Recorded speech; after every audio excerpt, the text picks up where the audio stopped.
Hallo, schön, dass du wieder auf meinem Kanal Künstlerstreich bist. Heute haben wir wieder Sonntag und ich freue mich total. Also für mich ist jetzt nicht Sonntag, es wird tatsächlich ja auch oft gefragt, ob das jetzt live ist. Nein, es ist immer eine Aufzeichnung. Aber natürlich bin ich gedanklich schon voll bei Sonntag, denn das ist unser Tag und da freue ich mich immer drauf. Ja, wie du weißt, wir müssen ja alle raus hier, die ganzen Künstler aus diesem wunderschönen Stadtteil Hinterhof. Wir wurden alle gekündigt und deswegen sammle ich schon mal fleißig Kartons, auch wenn ich noch nicht weiß, wohin die Reise geht. Aber beim Sammeln habe ich tolle Schätze gefunden und dachte so, Mensch, eigentlich ist es doch viel zu schade, da jetzt irgendwas reinzupacken. Das kann ich doch vorher ein bisschen upcyclen. Und ja, die Zeit ändert sich ja. Also sowas wie hier, dieser Schatz, diese Oase verschwindet aus der Stadt. Und genauso wie vieles andere sich verändert, brauchen wir vielleicht auch einfach so ein paar Materialien, die man nicht ständig neu kauft, sondern klar, du kannst deine Leinwand auch übermalen, wenn du möchtest, oder aber wir gucken einfach, was wir sowieso zu Hause haben oder beim Nachbarn oder wo auch immer. So einen Karton findet man auf jeden Fall. Also viel Spaß heute mit dem Video. Ich weiß noch nicht genau, welchen ich nehmen werde. Ich kann mich noch nicht entscheiden. Ich habe nämlich für beides eine tolle Idee und jetzt überrumpel ich mich schon wieder gerade. Also ich entscheide mich gleich für einen Karton und danach mache ich den anderen. Viel Spaß mit dem Video und schön, dass du da bist. Ich freue mich.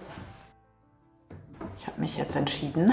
Das kommt alles zur Seite und da habe ich mir schon eine Pappe hingelegt und dann starte ich mal. Ich habe hier meinen Kleber und den gebe ich jetzt einfach auf die Pappe drauf und klebe damit mein Papier fest, weil ich will nämlich etwas Struktur haben. Den Kleber einfach überall mit dem Spachtel. Den Rand nicht vergessen, einfach kurz hier mit drüber ziehen. Den Kleber ist ja genug drauf.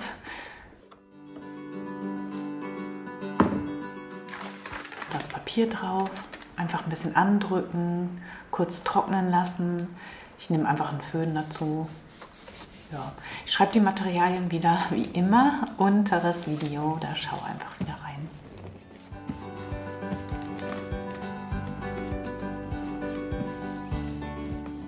Ich habe das geföhnt, es ist noch ein bisschen nass, aber es ist nicht schlimm. Also hier sieht man das. Ich habe die Kanten auch nicht so sauber geschnitten, aber es ist echt egal.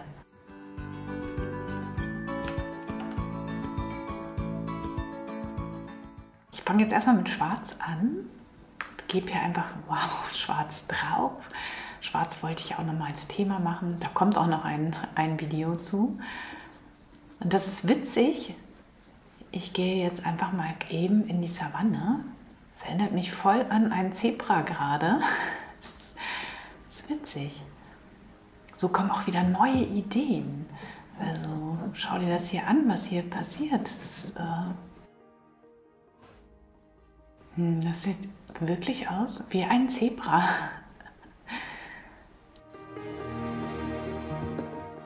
Also du siehst, du musst nicht ordentlich arbeiten. Das ist schon mal ein Vorteil, finde ich. Für alle Perfektionisten ist es natürlich schwierig, aber du kannst hier wirklich einfach mal loslassen. Es muss nicht ordentlich sein, weil ich möchte hier einen Effekt drauf bringen,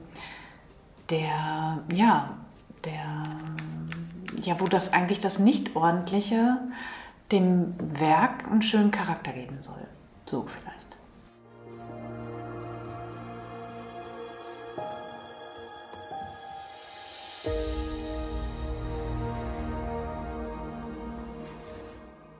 Etwas klamm. Ist noch nicht ganz trocken, aber es macht nichts. Ich trage jetzt hier ein schönes Sienna auf. Und ja, genau hier geht es weiter. Also nicht ordentlich arbeiten. Ich weiß, es fällt vielen, glaube ich, schwer. Aber es ist vielleicht auch eine gute Übung, um in die abstrakte Malerei hineinzukommen.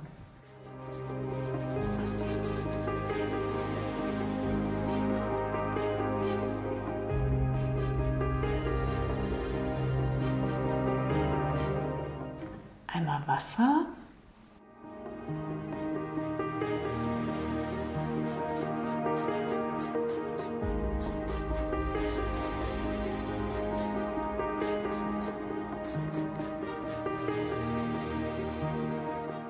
Schau mal, hier kannst du es noch ein bisschen besser sehen.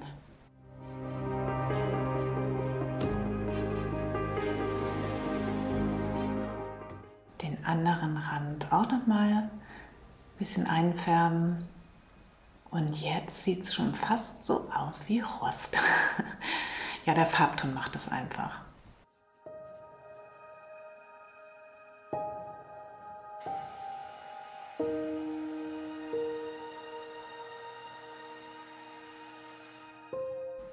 Ich zeige es dir nochmal von nahen. Das finde ich ist schon ein toller Effekt, der da jetzt entstanden ist. Es sieht aus wie so eine Metallbox. Sieht schön aus, ich mag es. Wie eine alte Blechbüchse oder so sieht das jetzt aus. Die ist bestimmt auch schon viel schwerer geworden. Ich heb die mal hoch. Oh ja, richtig schwer. Nein, ich teste nur, ob sie noch nass ist. Die kann ich auch so schon hinstellen.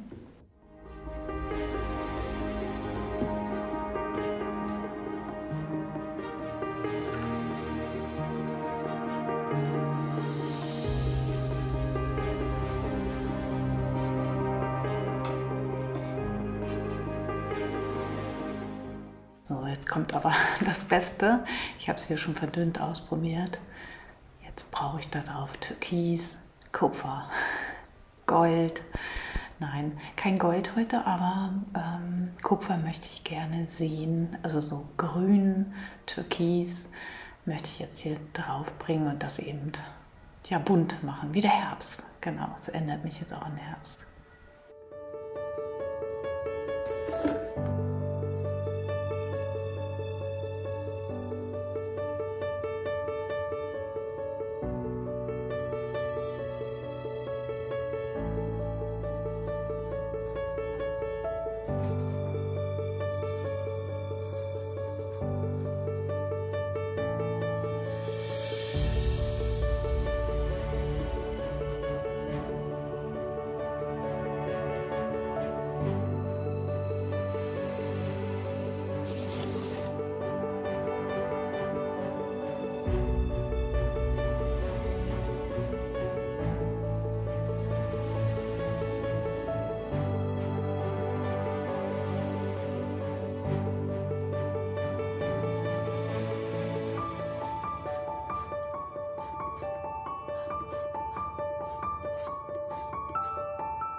Gefällt mir schon ganz gut so. Ich zeige es dir nochmal von nahen. Du siehst, also auch die Pappe kann wirklich was ab. Die Acrylfarbe schützt ja auch. Ich lasse das ruhig jetzt so ein bisschen antrocknen und dann arbeite ich einfach gleich weiter. Und ja, diese Linien, ja, kennst du von mir, das mag ich einfach. Du siehst auch mal wieder, wenn ich es dir von nahen nochmal zeige, ich versuche das nochmal gerade einzufangen, diese unsauberen Pinselstriche im Untergrund. Du siehst einfach daran, dass du wirklich auch hier mit dem Türkis ganz unsauber arbeiten kannst, also keine Angst haben musst und ja, mach einfach.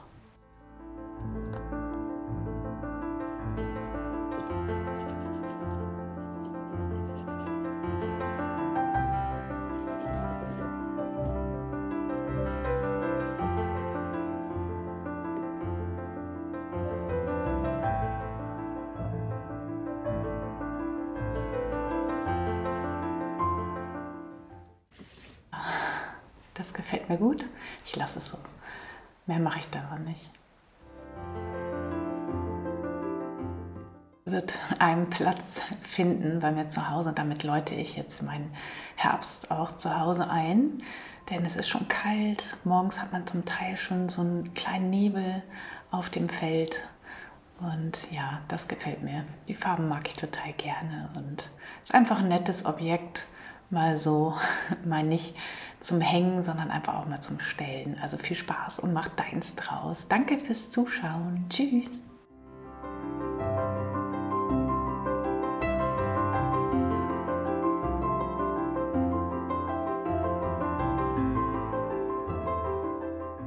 Auf Seite 32 findest du was zu der Struktur im Bild. Da sind auch 2 Übungen. Und ja, ansonsten habe ich dir auch auf meinem Blog einmal die Farbtöne des Rostes aufgelistet, denn das sind so meine wirklich gängigsten Farbtöne, die ich immer im Sortiment habe. Ja, ansonsten vielleicht suchst du schon gerade einen Karton raus, bist schon voller Vorfreude oder kramst eine alte Leinwand hervor, die du sowieso nicht mehr magst, dann mal die einfach über, ganz egal. Ich wünsche dir ganz viel Spaß dabei und wünsche dir einen ganz kreativen Sonntag. Danke fürs Daumen drücken, ich halte euch auf den Laufenden und ich hoffe sehr, dass ich ganz, ganz schnell jetzt mal was ganz Tolles, Passendes für mich finde. Dankeschön, tschüss.